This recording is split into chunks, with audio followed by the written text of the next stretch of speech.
Class 7 chapter 18th century political formation उसको continue कर रहे हैं। बंगाल के टॉपिक से स्टार्ट करेंगे। तो अभी तक हम क्या पढ़ रहे हैं, ओल्ड मुगल प्रोविंसेस के बारे में पढ़ रहे हैं। दो हमने पढ़ लिए, अवध एंड हैदराबाद, और अब हम थर्ड के बारे में पढ़ना शुरू कर रहे हैं जो कि बंगाल है। इसके अंदर क्या होता था, जो भी नोबल अपॉइंट किया जाता था मुगल एम्परर की तरफ से, वो जाते थे और जाके जब वो रूल करना शुरू करते थे तो वो देखते थे कि मुगल एम्पायर जो है वो ओवरऑल बहुत वीक हो रहा है, ऑब्वियसली टूट रहा है। तो वो भी क्या करते थे, अपना अपना नई नई स्टेट्स बना के मुगल एम्पायर को छोड़ देते थे। तो फर्स्ट स्टेट्स वो वाले लोग थे जो क्या करते थे, स्टेट तो बना लेते थे लेकिन मुगल के साथ अपने ऑफिशियल टाइज नहीं तोड़ते थे। तो उसके अंदर हमने दो पढ़े, अवध और हैदराबाद, और अब हम बंगाल के बारे में पढ़ रहे हैं। तो Bengal gradually broke away from the Mughal control under Murshid Quli Khan, who was appointed as Naib, deputy to the governor of the province. तो हमने पहले दो में एक चीज ये पढ़ी थी कि जो भी सूबेदार को अपॉइंट किया जाता था, जो भी गवर्नर अपॉइंट किया जाता था, वो ही क्या करते थे, स्टेट को नई स्टेट बना लेते थे मुगल एम्पायर से अलग करके। लेकिन यहाँ क्या हुआ था, मुर्शीद कुली खान ने क्या किया था, बंगाल की स्टेट बनाई थी। लेकिन ये जो था, ये सूबेदार नहीं था, ये नायब था, जो क्या होते हैं, डेप्यूटी होते हैं गवर्नर के, यानी गवर्नर के अंडर काम करते थे।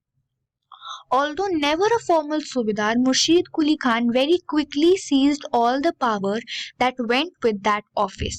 तो ये कभी सूबेदार नहीं बन पाया, he was never a formal सूबेदार। कौन? मुर्शीद कुली खान। लेकिन इसने क्या किया, बड़ी जल्दी जल्दी आके पावर जो है अपने हाथ में ले ली। Like the rulers of Hyderabad and Awadh, he also commanded the revenue administration of the state. तो हमने ये पहले भी पढ़ा हुआ है कि रेवेन्यू एडमिनिस्ट्रेशन यानी क्या, फाइनेंशियल सपोर्ट यानी पैसे। इसने भी क्या किया, जैसे हमने हैदराबाद और अवध में पढ़ा था, उन्होंने भी क्या किया था, जो पैसे हैं उन पे सबसे पहले अपना कंट्रोल, या फिर जो अपना कंट्रोल है वहां पे भी स्ट्रांग बनाया था। क्यों? क्योंकि अगर आप प्रॉस्पेरस हो या फिर अगर स्टेट के पास पैसे हैं तो आप स्ट्रांग हो। स्ट्रांग कैसे हो? आपके पास आर्मी ज्यादा है, आर्मी के पास क्या है, अगर आपके पास पैसे हैं तो आप उनके लिए वेपन ज्यादा खरीद सकते हो, ठीक है, नए नए वेपन्स खरीद सकते हो, एडवांस वेपन खरीद सकते हो, नए एडवांस वेपन्स खुद बना सकते हो। तो ये इन सब के लिए पैसे लगते हैं, ठीक है। आर्मी को आपको सैलरीज देनी है, उनके लिए खाना चाहिए, आपको इन सब के लिए पैसे चाहिए, ठीक है। और उस टाइम पे क्या होता था, कोई भी, हमें कैसे पता लगता था कोई भी स्टेट स्ट्रांग है, अगर उसकी आर्मी स्ट्रांग है। तो आर्मी को स्ट्रांग बनाने के लिए पैसे होना हमारे पास बहुत जरूरी है, ठीक है। और अगर आपको भी स्टेट में डेवलपमेंट चाहिए तो आपको पैसे होने चाहिए। तो हर जो भी बंदा सबसे पहले रूल अगर करता था, वो सबसे पहले क्या करता था, रेवेन्यू पे जो है उस पे कंट्रोल करता था, या फिर अपने फाइनेंशियल, जहां से भी फाइनेंसेस आने हैं स्टेट को, बेसिकली रेवेन्यू से आते थे। रेवेन्यू क्या होता है? टैक्सिंग, टैक्स जो आप लेते हो लोगों से, वो उसको रेवेन्यू कहते हैं। स्टेट का रेवेन्यू जो है स्पेसिफिक अगर हम बात करें, तो ये सबसे पहले क्या करते थे, उसको उस पे अपना कंट्रोल बना लेते थे। In an effort to reduce Mughal influence in Bengal, he transferred all Mughal जागीरदार्स to Orissa. हमने ऊपर अवध के बारे में जब हम पढ़ रहे थे, तो अवध के बारे में भी हमने एक लाइन पढ़ी थी कि उसने क्या किया, जो वहां के नवाब था, उसने क्या किया, उसने सबसे पहले मुगल इन्फ्लुएंस कम किया। कम करने के लिए उसने क्या किया, जागीरदारी सिस्टम को अटैक किया। जागीरदारी सिस्टम को अटैक किया तो उसने सबसे पहले क्या किया था, जागीर्स को कम कर दिया। यानी कि अगर मान लो 10 मुगल एम्पायर जो एम्परर है, उसने 10 जागीरदार को अपॉइंट किया है, तो उसने 10 हटा के कितने बोले, चलो 4 आ जाओ, बाकी 6 जाओ यहाँ से, ठीक है। और उन 4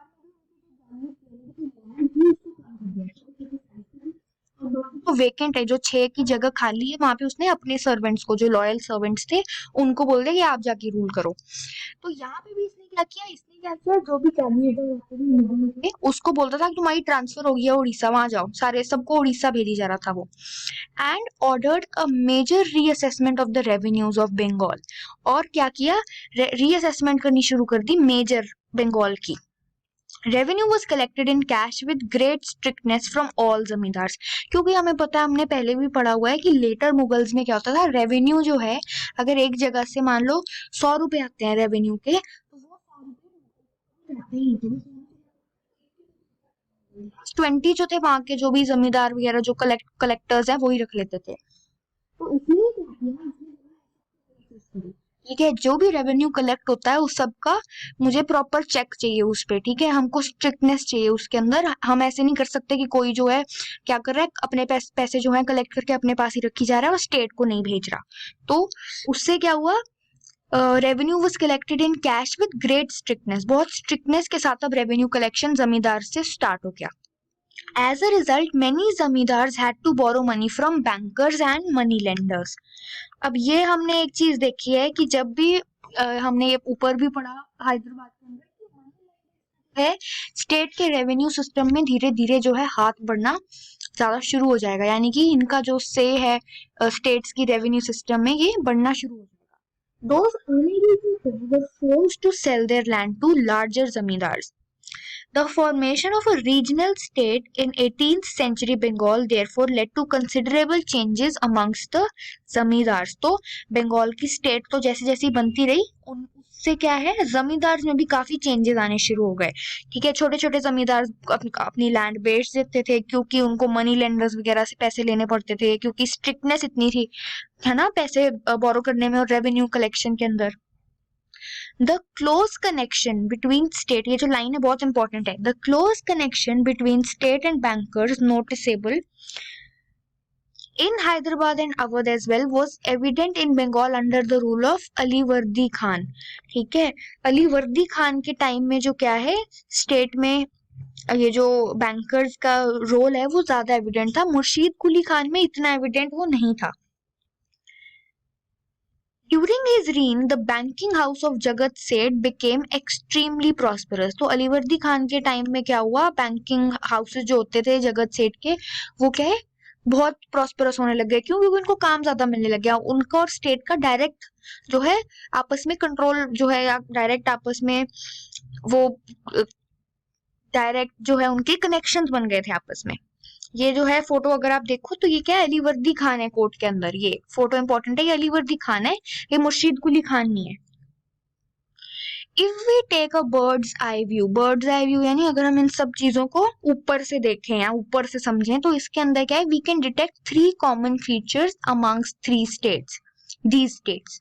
First, though many of the larger states were established by erstwhile Mughal nobles, they were highly suspicious of some of the administrative systems that they had inherited, in particularly the जागीरदारी system। तो सबको क्या है जागीरदारी system के साथ problem था, या फिर ये कहते हैं ऐसे सोचते हैं कि तब तक जो है हम प्रॉपर स्टेट बना नहीं पाएंगे या तब तक जो एडमिनिस्ट्रेशन है वो वीक रहेगी।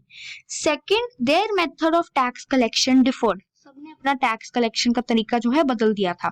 Rather than relying upon the offices of the state, all 3 regimes contracted with revenue farmers for collection of revenue. तो इन्होंने क्या किया, ऑफिस पे रिलाई करने की बजाय रेवेन्यू फार्मर्स के साथ जो है अपना कॉन्ट्रैक्ट बनाया।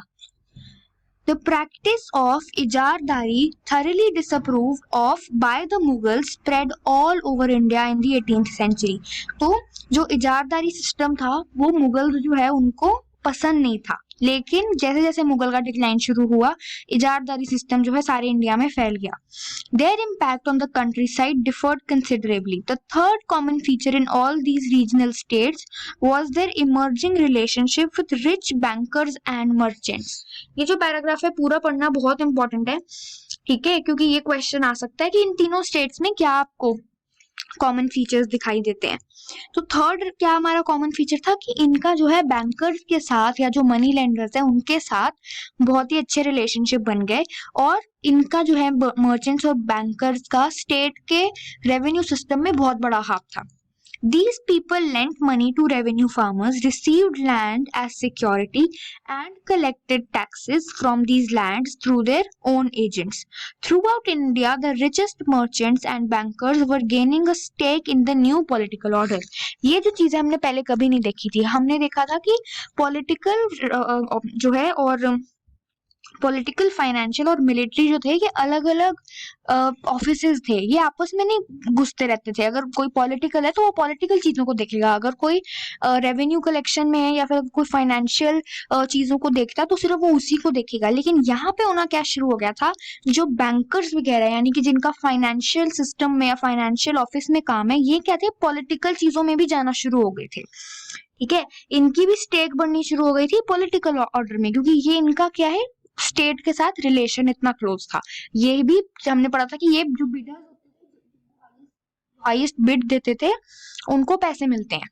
उनको जो है बनाया जाता था कौन, रेवेन्यू फार्मर्स। तो इसीलिए क्या करते थे, बेसिकली आप ये समझो कि ये बैंकर्स मर्चेंट स्टेट को पैसे देते थे। इसकी वजह से इनका जो है पॉलिटिकल ऑर्डर में भी आना शुरू हो गए थे। जो ये बोलेंगे पॉलिटिकली भी थोड़ा बहुत जो डिसीजन है अफेक्ट होगा बैंकर्स या मर्चेंट्स के कहने पे। नेक्स्ट जो है वतन जागीर ऑफ द राजपूत, इसको हम नेक्स्ट लेक्चर से स्टार्ट करेंगे।